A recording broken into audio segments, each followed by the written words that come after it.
Hello friends, स्वागत है आपका अपने यूट्यूब चैनल स्टडी विद नीलम में। फ्रेंड्स चलिए मैं आज आपको पर्यावरण के कुछ क्वेश्चन कराएंगे जो बहुत ही ज़्यादा इंपॉर्टेंट है। अब इन क्वेश्चन को अच्छे से तैयार कर लीजिएगा। चलिए देखते हैं पहला क्वेश्चन क्या है। पहला क्वेश्चन है, पर्यावरण एक अविभाज्य समष्टि है जिसकी रचना होती है। तो इसका राइट ऑप्शन रहेगा ऑप्शन सी, भौतिक, जैविक, सांस्कृतिक तत्वों के पारस्परिक क्रियाशील तंत्र से। चलिए देखते हैं दूसरे नंबर क्वेश्चन क्या है। पर्यावरण के संबंध में निम्न में कौन सा कथन असत्य है। तो इसका कौन सा कथन असत्य है। सी नंबर क्वेश्चन, हरे पौधे अपने मृत अवयवों को अपघटित कर सकता है। तो असत्य के लिए ये है, और जो जो तीन बचे वो क्या हैं, सत्य हैं। तो इनको भी पहले देख लेते हैं क्योंकि इससे भी क्वेश्चन बन सकता है। जैव मंडल पर्यावरण के अध्ययन की आधारभूत इकाई है। ये सही है। ये क्या है, ये करेक्ट है। हरे जैव मंडल में भौतिक एवं जैविक तत्व दोनों ही विद्यमान होते हैं। ये भी करेक्ट है।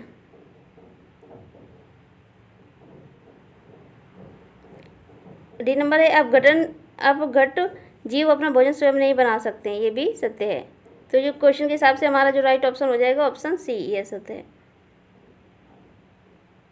चलिए देखते हैं third number question. Third number का है, पर्यावरण संरक्षण का अभिप्राय है। क्या अभिप्राय है पर्यावरण संरक्षण का। प्राकृतिक संसाधनों का संरक्षण। चौथा नंबर क्वेश्चन देते हैं, निम्नलिखित में से कौन सा उपागम मानव पर्यावरण अन्योन्य क्रिया की समस्या से संबंधित सर्वाधिक व्यापक उपागम है। इसका राइट ऑप्शन हो जाएगा ऑप्शन ए, प्राकृतिक संसाधन उपागम।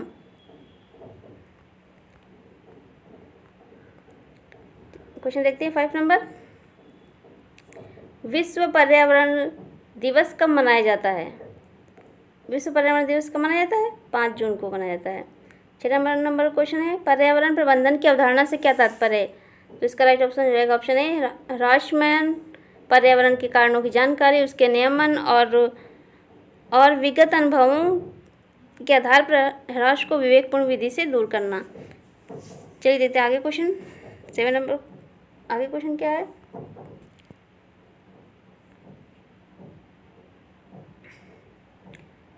पर्यावरण पर मानवोद्भविक क्रियाओं का प्रभाव निर्धारित करने में कौन सा कारक सर्वाधिक महत्वपूर्ण है। तो इसका राइट ऑप्शन हो जाएगा ऑप्शन बी, जनसंख्या, प्रति व्यक्ति धनाढ़ता और संसाधनों का दोहन करने के लिए उपयोग की जाने वाली प्रौद्योगिकी। 9 नंबर क्वेश्चन देखते हैं, पर्यावरण हेतु संयुक्त राष्ट्र संघ द्वारा प्रथम मानव पर्यावरण सम्मेलन कहाँ हुआ था। तो कहाँ पर हुआ था सम्मेलन, स्टॉकहोम में हुआ था। चलिए देखते 10 नंबर क्वेश्चन देखते हैं। इस तरह क्वेश्चन भी आते हैं सूची बनाने के लिए। विश्व स्वास्थ्य दिवस 7 अप्रैल को, जनसंख्या दिवस 11 जुलाई को, ओजोन दिवस 16 सितंबर, एड्स दिवस 1 दिसंबर। तो इसका राइट ऑप्शन हो जाएगा ऑप्शन बी। चलिए देखते हैं आगे वाले क्वेश्चन।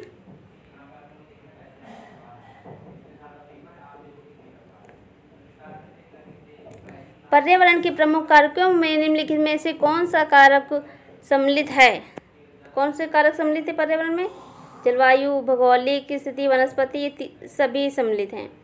और 12 नंबर क्वेश्चन, सतत विकास के लिए आवश्यक है। क्या आवश्यक सतत विकास के लिए, जैव विविधता का संरक्षण, निर्धनता उन्मूलन, प्रदूषण का निरोध तथा नियंत्रण, उपरोक्त सभी। इसका राइट आंसर हो जाएगा ऑप्शन डी, उपरोक्त सभी। चलिए देखते हैं आगे क्वेश्चन 13 नंबर क्वेश्चन देख लेते हैं।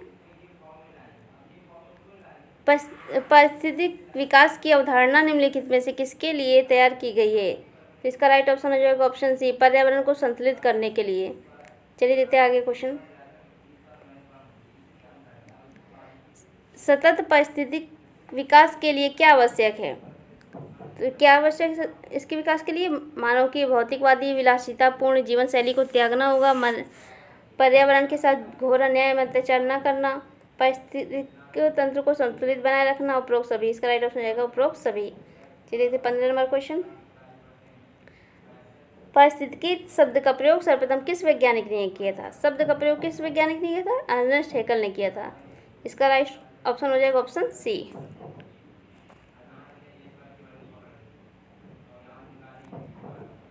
16 नंबर क्वेश्चन, मानव पारिस्थितिकी मानव का उसके वातावरण के साथ संबंधों का अध्ययन करने वाला विज्ञान है। यह कथन किस वैज्ञानिक ने कहा था? ये कथन किस वैज्ञानिक ने कहा था? इसका राइट ऑप्शन हो जाएगा option A, James A queen. Friends, ये कथन आ जाता है तो इसके साइंटिस्ट पूछते हैं, तो आप इसको अच्छे से पढ़ लीजिएगा। चलिए देखते हैं आगे क्वेश्चन। निम्नलिखित कथनों पर विचार कीजिए। इनमें से कथन दिए गए, इन पर विचार करना है। चलिए देख लेते पहले से। पहला कथन क्या है? पर्यावरण नियतिवाद की अवधारणा में प्रकृति को सर्वशक्तिमान कहा गया है। ये करेक्ट है। पर्यावरण संभाव्यता की अवधारणा में मानव को पर्यावरण का सक्रिय तत्व माना जाता है। ये भी करेक्ट है। तो इसमें क्या हो जाएगा? ए और दोनों करेक्ट हो जाएंगे।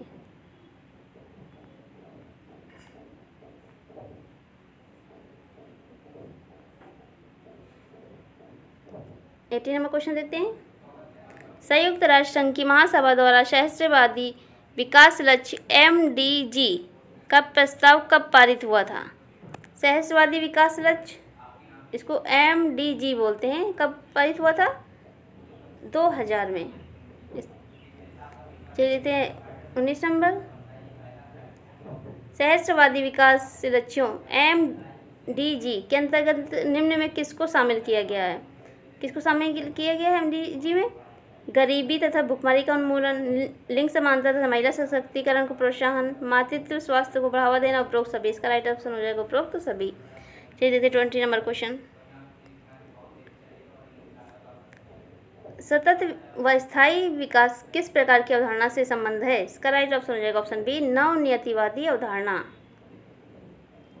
21 नंबर क्वेश्चन देते हैं। सतत विकास के लिए आवश्यक है जैव विविधता का संरक्षण, निर्धनता को घटाना, प्रदूषण का विरोध एवं नियंत्रण करना, उपरोक्त सभी। इसका राइट ऑप्शन हो जाएगा उपरोक्त सभी। 22 क्वेश्चन देखते हैं। सतत विकास के संबंध में निम्न कथनों पर विचार कीजिए। इस पहला है, इसके अंतर्गत सतत विकास के लिए 17 लक्ष्यों का निर्धारण किया गया। कितने लक्ष्यों का? 17 लक्ष्यों का। और इसका उद्देश्य 2030 तक अधिक संपन्न, अधिक समतावादी और संरक्षित विश्व की रचना करना है।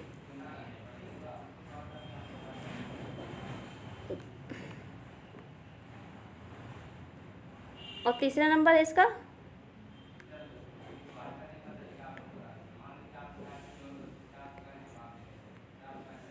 सतत विकास ने सहस्त्रवादी विकास लक्ष्यों MDG का स्थान लिया है। MDG का स्थान किसने लिया है? सतत विकास के लक्ष्य ने ले लिया है। तो इसके जो 3 पॉइंट बताए थे, तीनों पॉइंट ही क्या है? करेक्ट हैं। चलिए देखते आगे का क्वेश्चन। 23 क्वेश्चन। वर्ष 2030 के लिए वैश्विक एजेंडा का मूल मंत्र सार्वभौमिकता का सिद्धांत है। इसका क्या मूल मंत्र है? कोई पीछे ना छूटे। इसका राइट ऑप्शन होगा ऑप्शन ए। 24 क्वेश्चन। निम्नलिखित कथनों पर विचार कीजिए। धारणी विकास लक्ष्य 2030 तक प्राप्त किया जाना है।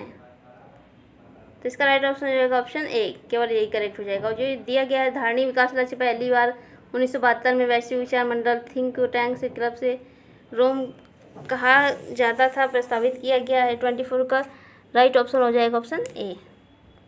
चलिए देखिए 25 क्वेश्चन।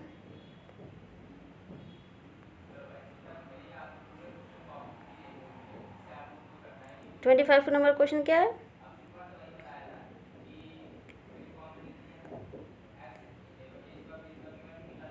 सतत विकास के लिए निर्धारित लक्ष्यों के संबंध में कौन सा एक असत्य है? इसमें पूछा कि कौन सा एक असत्य है। तो देखते हैं, देशों के भीतर और आपस में भी असमानता कम करना, ये तो करेक्ट है। गरीबी के सभी रूपों को अपनी सभी जगह समाप्त करना, ये भी सही है। संपोषणीय खपत और उदार पैटर्न सुनिश्चित करना, ये भी सही है। तो इसमें से असत्य क्या हो जाएगा? कोई नहीं।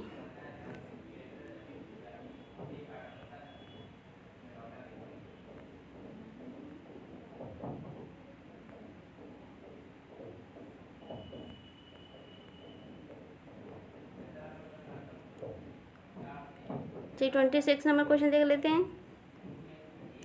भारत सरकार संयुक्त राष्ट्र सतत विकास फ्रेमवर्क 2018 से 2022 तक UNSDF के अंतर्गत शामिल किया गया है। किसको शामिल किया गया है? ऑप्शन ए है उद्यमिता और रोजगार सृजन, लैंगिक समानता और युवा विकास, जलवायु परिवर्तन, उपरोक्त सभी। इसका राइट ऑप्शन हो जाएगा उपरोक्त सभी। 27 क्वेश्चन हो जाएगा, वनों को काटने का परिणाम क्या होगा? राइट ऑप्शन हो जाएगा ऑप्शन सी, मिट्टी का क्षरण हो जाएगा, अनियंत्रित बाढ़ हो जाएगी। और 28 है पर्यावरण के संबंध में निम्न कथनों पर विचार कीजिए। चलिए देखते हैं कथन क्या है। पहला, मानव क्रियाकलापों द्वारा पर्यावरण प्रत्यक्ष या अप्रत्यक्ष रूप से प्रभावित होता है। ये करेक्ट है। सेकंड है, अप्रत्यक्ष प्रभाव न हो तो पहले से सोचे गए और ना ही सुनियोजित होते हैं। ये भी करेक्ट है। तो इसका राइट ऑप्शन हो जाएगा ऑप्शन ए और बी, 1 और 2 दोनों। राइट ऑप्शन हो जाएगा ऑप्शन सी। 29 क्वेश्चन देखते हैं। 29 क्वेश्चन है, पर्यावरण निम्न में से किससे प्रदूषित होता है? किससे प्रदूषित होता है? मानव द्वारा त्याज्य सामग्री या अवशिष्ट से। हाँ, ये भी करेक्ट है। औद्योगिक प्रदूषकों से। हाँ, आर्थिक तकनीकी विकास, जनसंख्या वृद्धि से, उपरोक्त सभी से। इसका राइट ऑप्शन हो जाएगा ऑप्शन डी। 30 नंबर क्वेश्चन देख लेते हैं।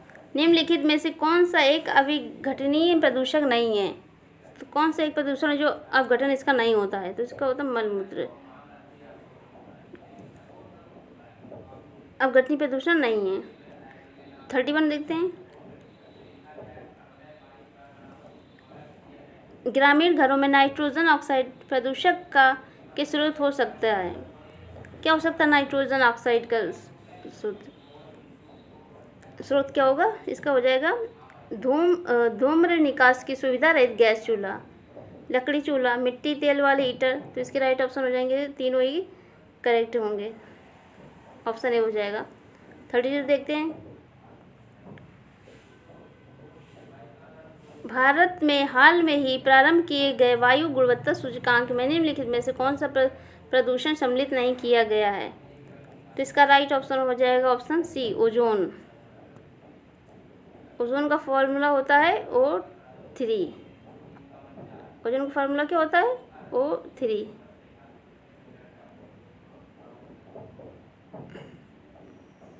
33 देखते हैं। नाइट्रोजन जीवों में निम्नलिखित में से क्या बनाने में आवश्यक होता है? नाइट्रोजन जीवों में निम्नलिखित में क्या बनाने में आवश्यक होते हैं? 33 का राइट ऑप्शन हो जाएगा ऑप्शन डी, ओजोन।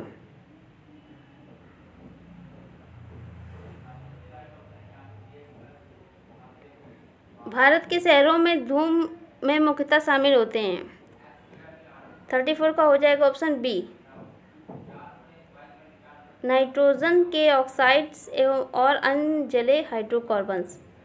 भारत के शहरों में धूम में मुख्यतः शामिल होता है नाइट्रोजन के ऑक्साइड और अजले हाइड्रोकार्बन। इसका राइट ऑप्शन हो जाएगा ऑप्शन बी। चलिए देखते हैं 35 क्वेश्चन।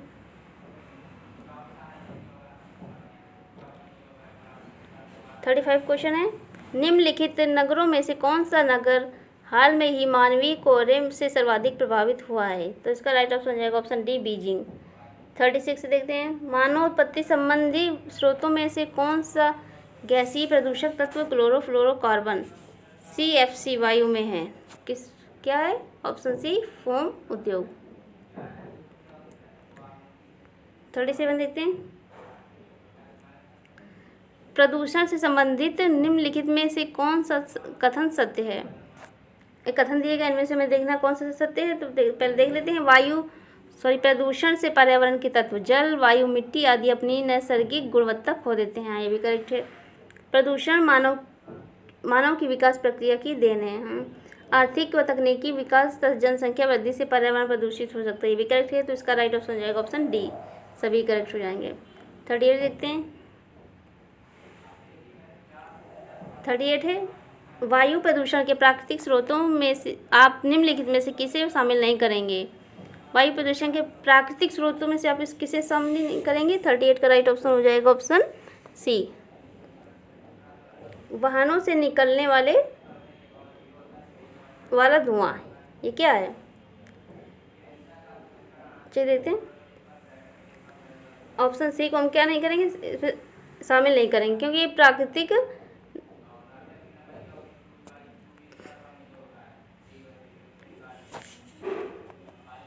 वायु प्रदूषण के प्राकृतिक स्रोतों में से आप इनमें से किसे शामिल नहीं करेंगे। तो इसका राइट ऑप्शन हो जाएगा ऑप्शन सी।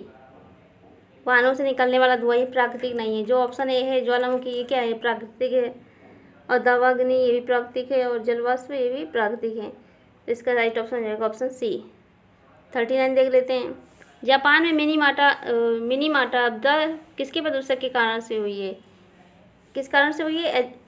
पारा क्या बोलते हैं, HG बोलते हैं, मरकरी। ये वाला क्वेश्चन बहुत ही इंपॉर्टेंट क्वेश्चन पूछा जाता है अधिकतर। चलिए देखते हैं 40 क्वेश्चन।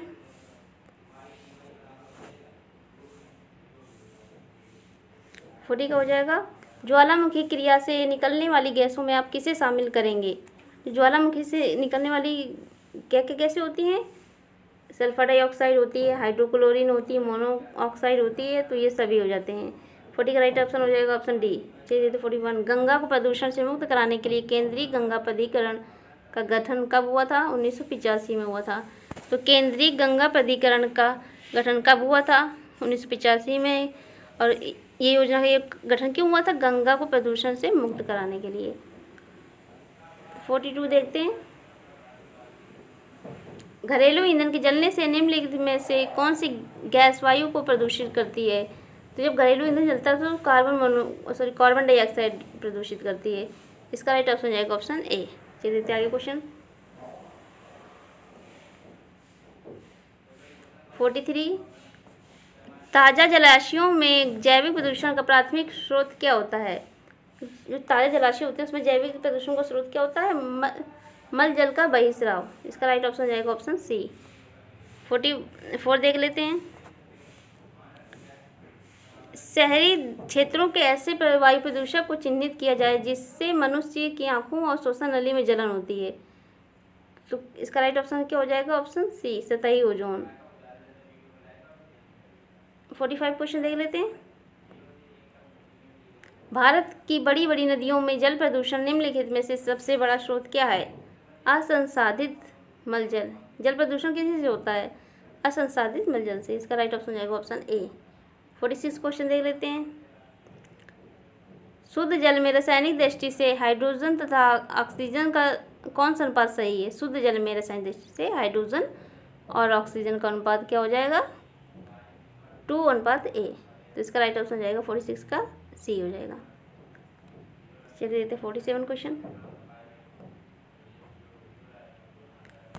निम्नलिखित में से कौन सी प्रदूषण गैस प्राकृतिक रूप से और औद्योगिक गतिविधि के परिणाम स्वरूप दोनों में से उत्पन्न नहीं होती है?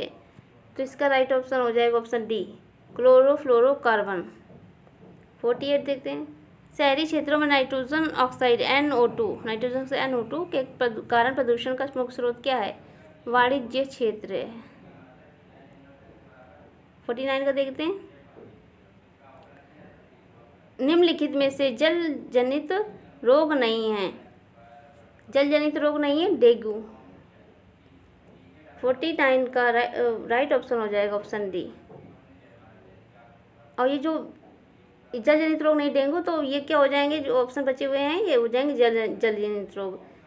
तो मतलब जल के प्रदूषण से जो रोग होते हैं, टाइफाइड होता है, हैजा होता है, हेपेटाइटिस होता है, ये क्या है? जल प्रदूषित रोग हैं। तो अब इनको याद कर लीजिए। अब डेंगू है, जल प्रदूषित रोग नहीं है। चलिए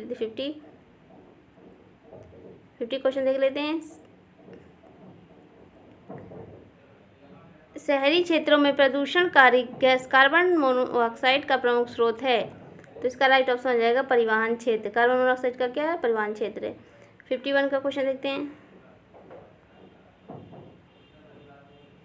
51 एक कथन दिए गए हैं, तो कथन को पढ़ लेते पहले। शहरी क्षेत्रों में जाड़े के दिनों में अक्सर धूम कोहरे की घटनाएं घटित होती हैं।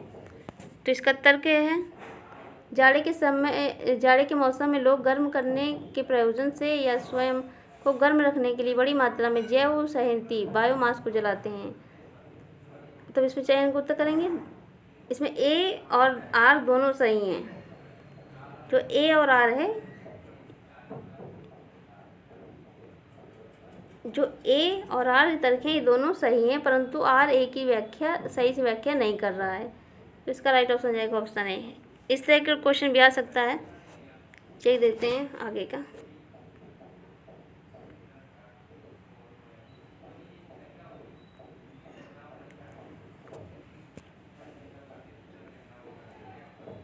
देखते हैं 52 क्वेश्चन। निम्नलिखित ग्रीन हाउस गैसों में कौन सी वायुमंडल में लघुत्तम समय पर ठहर पाती है? कौन सी गैस लघुत्तम समय पर ठहर पाती है? Option C methane. 53 क्वेश्चन देख लेते हैं। समुद्री जल प्रदूषण किसके द्वारा होता है? समुद्री जल प्रदूषण ऑप्शन सी खनिज तेल का ईंधन के रूप में प्रयोग करने के वाले जलयानों से होता है। तो समुद्र में क्या होता है, जो खनिज तेल का ईंधन जलयानों में जो प्रयोग होता है उससे वो प्रदूषित होता है जल। 54 देखते हैं। भोपाल स्थित यूनियन कार्बाइड कंपनी के कीटनाशक कारखाने में दिसंबर 1984 में निम्नलिखित में से किस गैस के रिसाव से वायु अत्यधिक प्रदूषित हो गई थी? MiG gas, methyl isocyanate. इसका राइट ऑप्शन हो जाएगा ऑप्शन सी। इसको शॉर्ट में मिग बोलते हैं, MIC। भोपाल गैस त्रस्ती तो अब बहुत ही ज़्यादा इम्पोर्टेंट है, अब इसको पढ़ लीजिए। 55 देख लेते हैं। वायु प्रदूषण से निम्नलिखित में से कौन सा रोग हो जाता है? वायु प्रदूषण से कौन सा रोग हो जाएगा? ब्रोंकाइटिस, फेफड़ों का रोग, अस्थमा रोग। जो वायु प्रदूषण उससे हमारे फेफड़ों को प्रभावित करता है, तो ये सब फेफड़े जनित रोग हैं, फेफड़ों में होने वाला रोग है ब्रोंकाइटिस, अस्थमा और फेफड़ों का रोग। इसका राइट ऑप्शन हो जाएगा ऑप्शन डी सभी। 56 देखते हैं। प्रदूषित जल क्या उत्पन्न करता है? प्रदूषित जल से हैजा भी होता है, पेचिस भी होता है, अतिसार भी हो जाता है, ये सभी। इसका राइट ऑप्शन हो जाएगा ये सभी डी। 56 देखते हैं आगे क्वेश्चन। निम्नलिखित में से कौन सा मीथेन का स्रोत है?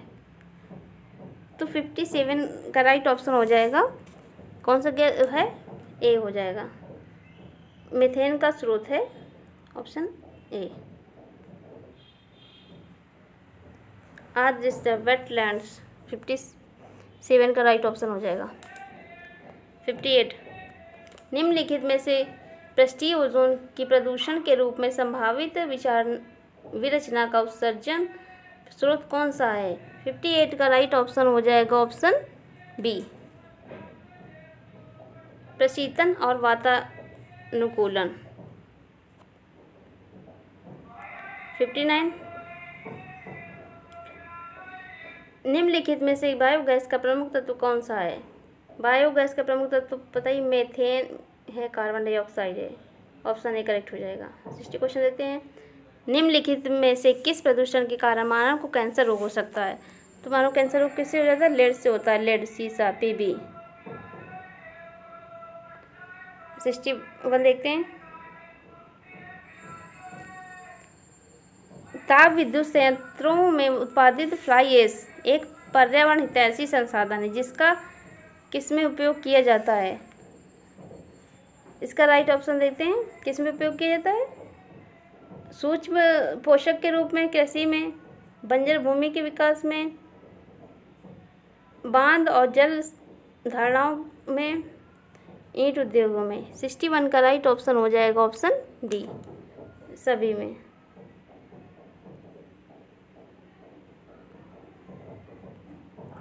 चलिए 62 एक इसमें कथन दिया गया है, अंतः वायु प्रदूषण स्वास्थ्य के लिए एक गंभीर खतरा है। तो तर्क है इसका, अंतः पर्यावरण में वायु प्रदूषकों का उस विसर्जन अपेक्षाकृत सीमित होता है। तो इसका राइट ऑप्शन हो जाएगा ऑप्शन सी। ए और आर दोनों सही हैं, आर ए की व्याख्या करता है, ये दोनों क्या हैं? करेक्ट हैं, उनकी आर और ए की व्याख्या करता है। इसका राइट ऑप्शन हो जाएगा ऑप्शन सी। 63 देखते हैं। 63 है, भारत के किस क्षेत्र में भूमिगत जल आर्सेनिक जैसे तत्वों से प्रभावित होता है? फ्रेंड्स, ये जो प्रदूषण के जो क्वेश्चन है ये बहुत ज़्यादा इंपॉर्टेंट है। तो जल आर्सेनिक जैसे तत्वों से कौन प्रभावित होता है? पश्चिम बंगाल। 64 देखते हैं। ताजमहल को निम्नलिखित में से के प्रभाव से करता है। किसके प्रभाव से करता है? सल्फर डाइऑक्साइड, क्योंकि सल्फर डाइऑक्साइड है जो वाटर के साथ मिलकर सल्फ्यूरिक एसिड H2SO4 बनाती है, जो अम्लीय वर्षा के कारण होता है। अम्लीय वर्षा, इसी वर्षा से क्या होता है? ताजमहल का कलर है वो खराब हो जाता है। इसका राइट ऑप्शन है ऑप्शन सी। 65 देखते हैं।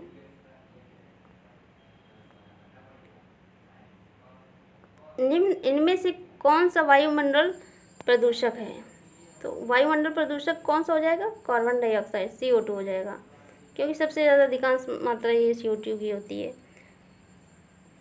65 के आगे देखते हैं। 66 इस तरह सूची क्वेश्चन काफ़ी आ जाते हैं फ्रेंड्स। चलिए देखते हैं 66।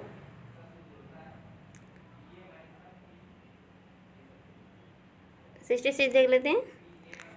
विश्व पृथ्वी दिवस कब मनाई थी? 22 अप्रैल को। ओजोन दिवस 16 सितंबर को। विश्व खाद्य दिवस कब मनाया जाता है? ऑप्शन सी का हो जाएगा 3 अक्टूबर को। सॉरी फ्रेंड्स, एक बार देख लेते हैं, कुछ गड़बड़ हो गई।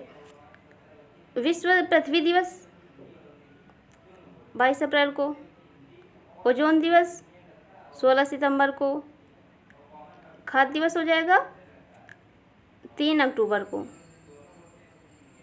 खाद्य दिवस बार बार बोल रहे हैं। विश्व प्राकृतिक आवास दिवस हो जाएगा 3 अक्टूबर को, और विश्व खाद्य दिवस हो जाएगा 16 अक्टूबर को।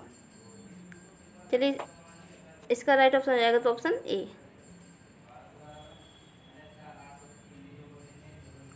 66 का देख लेते हैं। पर्यावरण को सर्वाधिक प्रदूषित किसने किया है?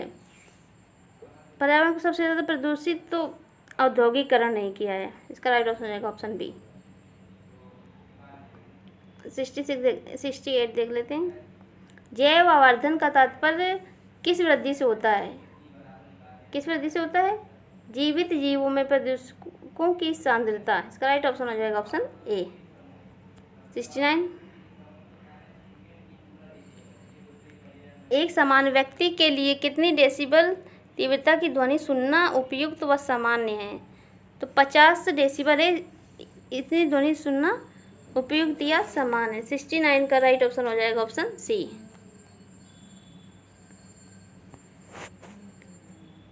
70 क्वेश्चन देखते हैं। प्रदूषण 70 क्वेश्चन है। ध्वनि प्रदूषण के प्रभाव के संबंध में निम्न कथनों पर विचार कीजिए। शोर के कारण चिंता और तनाव जैसे भावात्मक या मनोवैज्ञानिक प्रभाव पैदा होते हैं।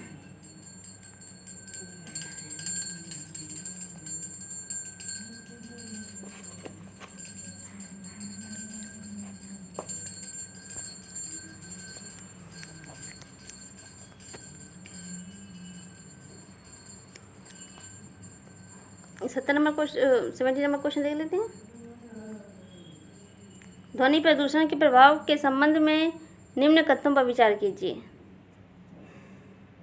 पहला, शोर के कारण चिड़, चिंता, तनाव जैसे भावात्मक या मनोवैज्ञानिक प्रभाव पैदा होते हैं। करेक्ट है। उच्च ध्वनि से मनुष्य में आवर्धित एड्रेनलिन स्तर, उच्च रक्तचाप, पेट का अल्सर आदि दोष पैदा होते हैं। भी करेक्ट है। तो इसका राइट ऑप्शन हो जाएगा ऑप्शन सी। ए और बी दोनों। और देखते हैं।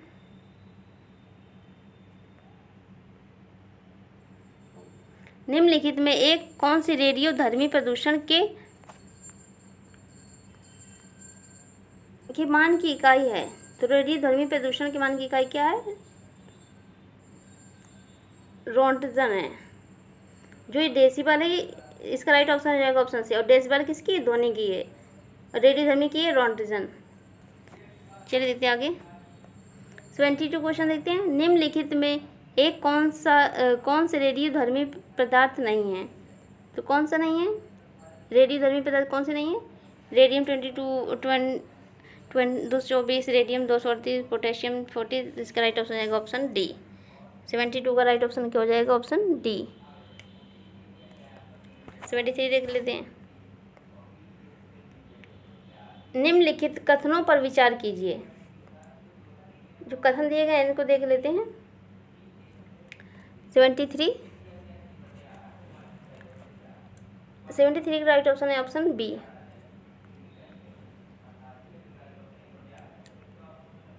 का राइट ऑप्शन है ऑप्शन बी।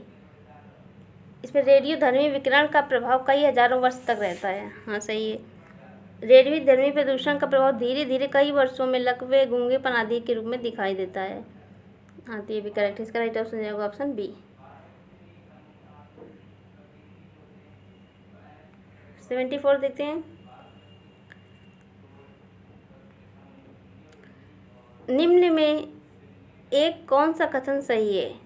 इसमें ये दिया गया है, इनमें से कौन सा कथन सही है? 74 प्लास्टिक के उत्सर्जन से डायोक्सिन्स उत्पन्न होते हैं, तो ये भी सही है, करेक्ट है। प्लास्टिक में अंतःस्रावी समस्या उत्पन्न करने वाले रसायन होते हैं, करेक्ट है। प्लास्टिक में उपस्थित जो पैथलेट्स बिस्पेन मानव में कैंसर उत्पन्न करते हैं, करेक्ट है। तो इसका राइट ऑप्शन जाएगा प्रो सभी। ये देखते 75 क्वेश्चन। अपशिष्टों का उपचार या प्रबंधन किस तरीके से किया जाता है? किस तरीके से करते हैं? जो अपशिष्ट होते हैं उनको प्रबंधन कैसे करेंगे? पुनर्चक्रण करेंगे, वर्मी कल्चर करेंगे, अपशिष्टों को नष्ट कर देंगे। तो इसका राइट ऑप्शन जाएगा ऑप्शन डी, ये सभी कर लेंगे। 76 देख लेते हैं। भारत में केंद्र सरकार द्वारा ई कचरा प्रबंधन तथा निपटान नियम 2011 के स्थान पर किस नियम को अधिसूचित किया गया है? इसका राइट ऑप्शन हो जाएगा ऑप्शन बी, ई कचरा प्रबंधन नियम 2016। 78 देखते हैं। 78 है, नीचे जलवायु परिवर्तन के प्रति निर्धन व्यक्तियों की भेद्यता के कारक दिए गए हैं। सही उत्तर वाले गुण का चयन करना है। देख लेते पहले, प्राकृतिक संसाधनों पर उनकी निर्भरता, सही है। भौगोलिक कारण है, वित्तीय पर संसाधनों की कमी,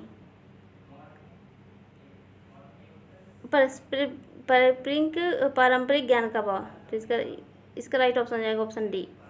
1 2 3 करेक्ट हो जाएंगे। क्या करेक्ट हो जाएगा? 1 2 3। इसका राइट ऑप्शन जाएगा ऑप्शन डी। चलिए देखते हैं आगे क्वेश्चन देख लेते हैं।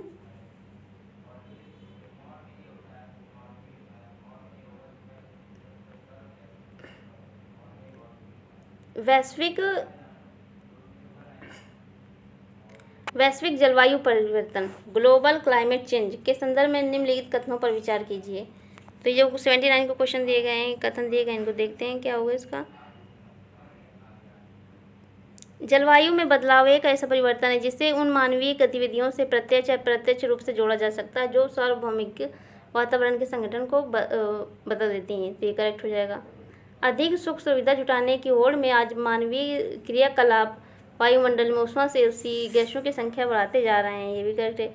ऊष्माशोषी गैसों को हरित प्रभाव वाली गैस भी कहते हैं। ऊष्माशोषी गैसें होती हैं जो ऊष्मा को अवशोषण करते हैं, और जो ग्रीन हाउस इफेक्ट गैस होती हैं, ग्रीन हाउस इफेक्ट होता है क्या? ग्रीन हाउस इफेक्ट गैसों से होता है। तो ये तीनों ही करेक्ट हैं। तो इसका राइट हो जाएगा ऑप्शन डी। चलिए देखते हैं आगे क्वेश्चन। 80 नंबर क्वेश्चन देख लेते हैं। निम्नलिखित कथनों पर विचार कीजिए। वैश्विक जलवायु परिवर्तन के फलस्वरूप अल नीनो की बारंबारता से अफ्रीका, ऑस्ट्रेलिया महाद्वीपों में बाढ़ जैसी आपदाएं आएंगी, करेक्ट है। अल नीनो की बारंबारता उत्तरी अमेरिका में सूखे जैसी स्थिति पूर्व संकेत के रूप में दिखाई देती है। तो इसका राइट ऑप्शन हो जाएगा ऑप्शन सी। ए और बी दोनों, 1 और 2 दोनों करेक्ट हो जाएंगे। 81 देखते हैं। निम्नलिखित में कौन से एक जलवायु परिवर्तन का प्राकृतिक कारण है? कौन सा एक जलवायु परिवर्तन का प्राकृतिक कारण है? उपरोक्त सभी। तो सौर कलंक का सिद्धांत, ज्वालामुखी सिद्धांत, महाद्वीपीय विस्थापन का सिद्धांत, तो उपरोक्त सभी हो जाएगा। 82 देखते हैं। निम्नलिखित में से किसे जलवायु परिवर्तन के कारणों में शामिल किया गया है? किसे शामिल किया गया है? जीवाश्म ईंधन, वर्तमान कृषि पद्धति, औद्योगिकरण तथा शहरीकरण। तो इसका राइट ऑप्शन जाएगा उपरोक्त सभी। 83 देखते हैं। जलवायु परिवर्तन के संबंध में निम्न कथनों पर विचार कीजिए। जो कथन दिए गए हैं इन पर विचार करते हैं। जलवायु परिवर्तन का सर्वाधिक दुष्प्रभाव सामाजिक, आर्थिक, राजनीतिक क्षेत्र में पड़ेगा। ये करेक्ट है।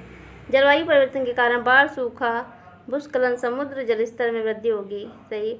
इसका राइट ऑप्शन हो जाएगा ऑप्शन सी। ए और 1 और 2 दोनों सही हो जाएंगे। 84 देखते हैं।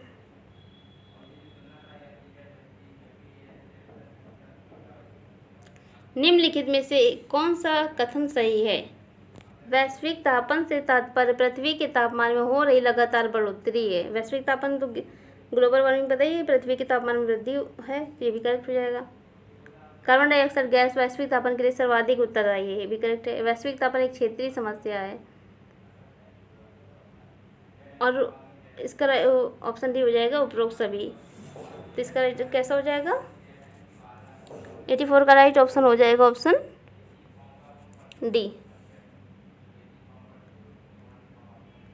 85 देख लेते हैं। निम्न में से किसे वैश्विक तापन के प्रभाव के रूप में देखा जाता है? तो वैश्विक तापन के प्रभाव के रूप में किसे देखेंगे? महासागरीय धाराओं में परिवर्तन, खाद्यान्न उत्पादन प्रभाव, मानव स्वास्थ्य पर प्रभाव, उपरोक्त सभी।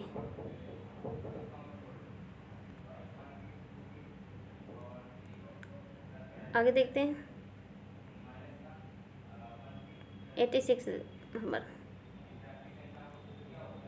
निम्नलिखित में से कौन सा नवीकरणीय स्रोत नहीं है? कौन सा नवीकरण स्रोत नहीं है? उर्वर मिट्टी। 86 का राइट ऑप्शन हो जाएगा ऑप्शन सी।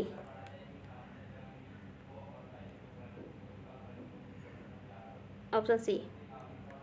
चलिए देखते आगे का।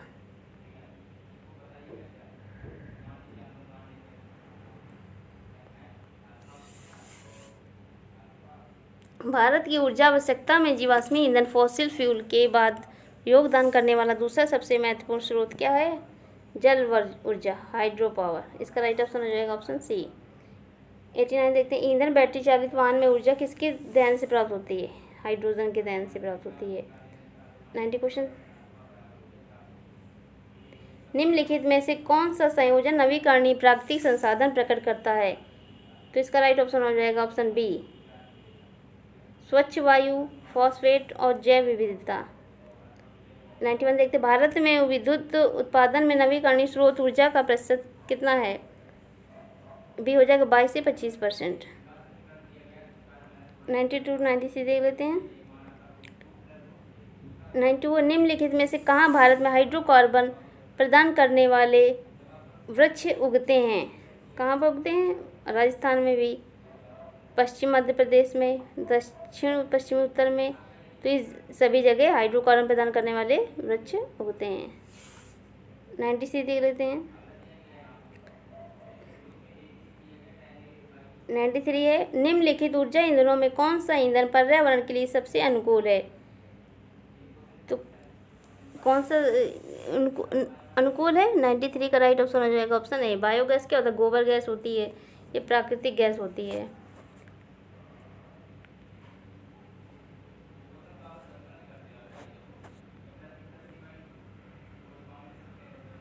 नाइन्टी 94 देख लेते क्वेश्चन। बांध परियोजनाओं ने देश की विशिष्ट वनस्पतियों को नष्ट कर दिया। ये कथन किसका है? ये कथन किसका? डॉक्टर माधव गॉडगिल का है। 95 क्वेश्चन। पर्यावरण को ऊर्जा निम्न में से किसे प्राप्त होती है? पर्यावरण को ऊर्जा निम्न में से किसे प्राप्त होती है? सूर्य के प्रकाश से प्राप्त होती है।